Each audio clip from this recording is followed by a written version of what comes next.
Hey, what's up everybody? Josh Hall coming to you from Aurora. We have the Blackmagic Pocket Cinema Camera 6K and Flamingos.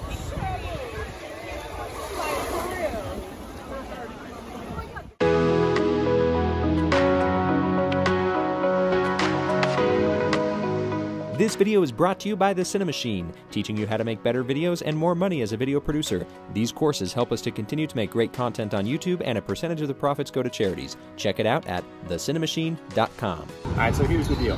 I bought this camera the day that it came out, and I got it shortly after, and I've used it on corporate shoots, I've used it on some fun stuff. I really run it through the paces as, you know, as far as what it can do and so forth. I didn't want to come up with a review too early on it. I really wanted to use it on a number of different jobs, and here's what I'll tell you.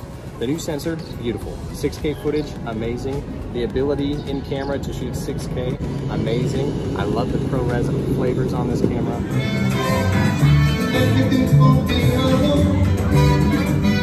Are you gonna finish that? Now obviously the Blackmagic Pocket Cinema Camera 6K has been out for a while now. I'm making this video in November 2019. I've had the camera now for over 3 months. Like I said, I ordered it when it first dropped and I received it shortly after that. So I would assume that I was one of the first people to have this camera and to be able to use it. I decided not to make a review about it back at that time because I have this sort of love-hate relationship with Blackmagic products, and I'll tell you why. I've used a number of Blackmagic products over the years, and what I can tell you is that especially with cameras, there seems to be bugs and other issues, quality control issues and so forth that maybe sometimes won't reveal themselves until a little bit of use. So instead of coming out with a review on the very first week that I received the product, or even just a couple of days after I received the product and say, look at this footage, it's so pretty, I decided to hold off, and now I am finally ready to make my determination on this camera. So there are a number of things to note with this camera, and in particular the 6K feature, because it is awesome. The 6K footage is beautiful, it's really cinematic, it gives you great skin renditions. Here's the thing about 6K though, you need to have a good lens. For instance, you can't just put a $100 Canon 50mm lens on here and think that you're really going to be utilizing all that this sensor has. You really need a really good quality cinema lens in order to really get the most out of this camera. Now, if we're talking about 4K, I have used a lot of different lenses. From photo lenses to cinema lenses on this camera, and I can tell you that I haven't had any issues in 4K. It is when you are shooting 6K and utilizing the full potential of that sensor that you're really going to want to have nice glass on this camera. The next thing, if you're new to shooting with Blackmagic and you've been shooting with maybe a DSLR or some other type of camcorder that compresses footage quite a bit, you're going to find that the file sizes that you get with this camera, even compressing the footage down to ProRes LT, the file sizes are still going to be significantly larger than what you're used to working with. Just keep that in mind, as you will need to buy quite a bit of storage to utilize this camera on especially bigger projects like narrative projects, as well as your hard drives that you're going to be using to edit this footage on. They need to be good, fast drives, and you're going to want to have just a lot of storage. Now, the good news is that storage that you can use with this camera, particularly with the Samsung portable SSD drives, these are really cheap and they give you tons of recording space. So that's the good news. They run through USB-C straight into camera, and they bypass the need for an SD card. Now, in terms of storage space that you'd be storing this footage on to be able to edit it later, the good news there too is that hard drive prices are significantly less than they used to be,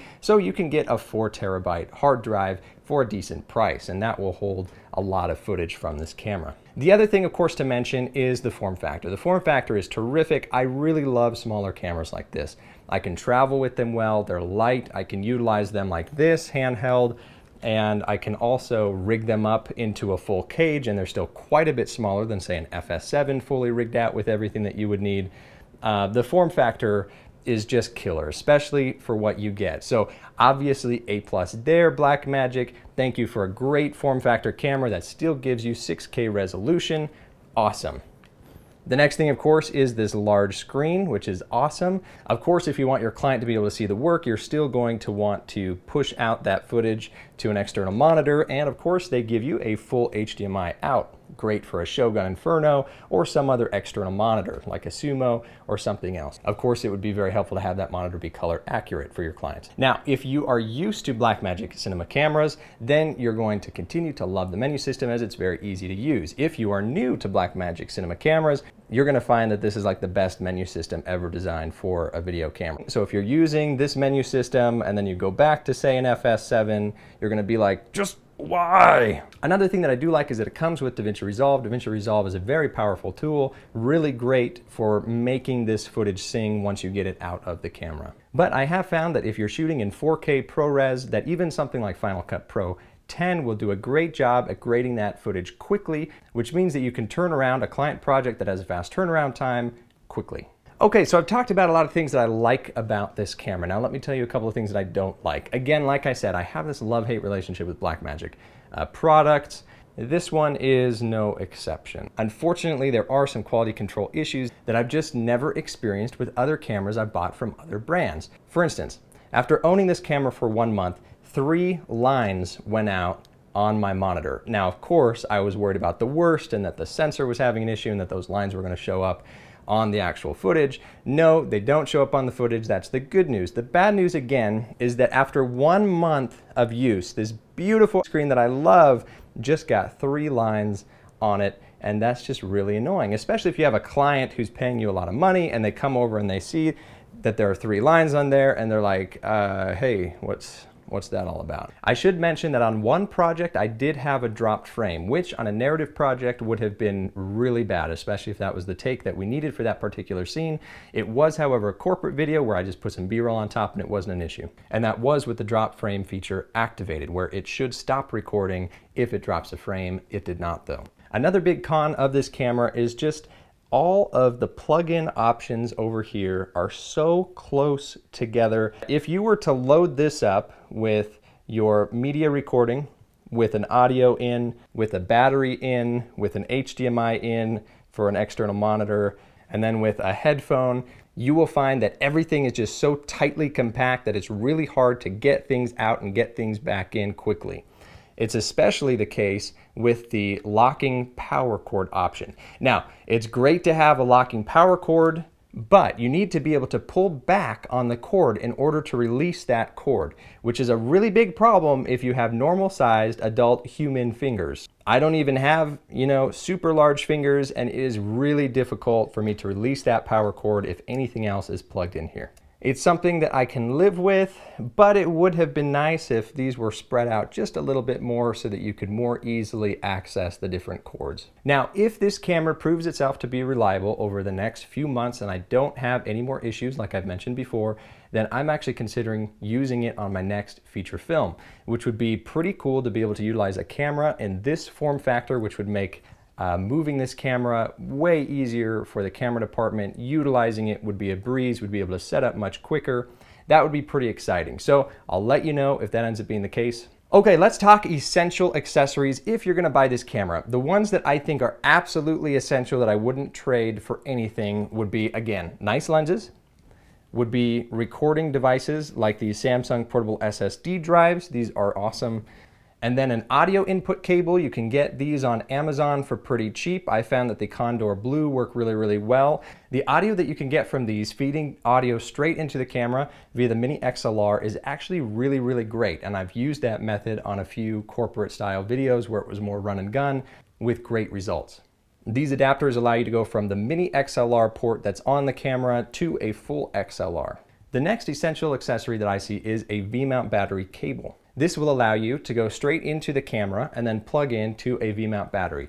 The reason why I like using V-mount batteries instead of other battery solutions out there is because those V-mount batteries can be utilized on cameras that you may purchase in the future. Those V-mount batteries can also be used on lighting and other accessories because they are a film standard battery power bank.